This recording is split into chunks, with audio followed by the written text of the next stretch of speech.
First of all, letting the inflammation settle itself down, and then it's gradually putting some load through that muscle and tendon unit to encourage healing and to encourage tensile strength. A little bit similar, to be honest, to patellar tendinopathies and to Achilles tendinopathies. So it's the same kind of process really, where you're trying to increase the amount of load that goes through this area over a period of time. If you do it too quickly, what will happen is it will just regress and you'll end up being too painful. So you have to just take it quite slowly. But as I say, you know, it has this kind of name of epicondylitis, i.e. inflammatory, and then right at the very early stages it is inflammatory. However, a bit like patellar tendinopathies and Achilles tendinopathies, over time it becomes much more chronic, and actually there aren't any inflammatory cells in there.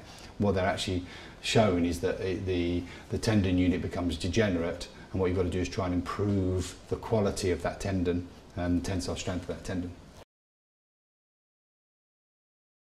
This is one of those kind of injuries where you are going to get a little bit uncomfortable when you're doing exercise. I don't think it's going to be pain-free, but there's a limit to that. If it's really painful and you end up not doing the exercise efficiently or effectively, then there's no point doing it. You know, there's no point doing it. So yes, this is one of those rare occasions where having some discomfort when you're doing the exercise is actually what you're looking for, or is, you know, definitely wouldn't be unusual from that point of view, because as I say, to be able to load that muscle and that tendon where it does attach into the bone is going to be quite difficult to do it pain-free.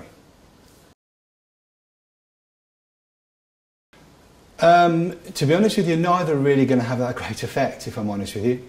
It's more going to be the exercises that's going to change it. When it's chronic, when it's in that chronic scenario, as I said, I've done a lot of research on tendinopathies and shown that there isn't this kind of inflammatory cells or reaction going on. So therefore, you know, to be perfectly honest with you, it's not going to make much difference. But you might use it for comfort. So if you're putting heat onto it, it might be more comfortable in terms of, and it might make it feel less painful and less sore, and it will also encourage blood to come to the area.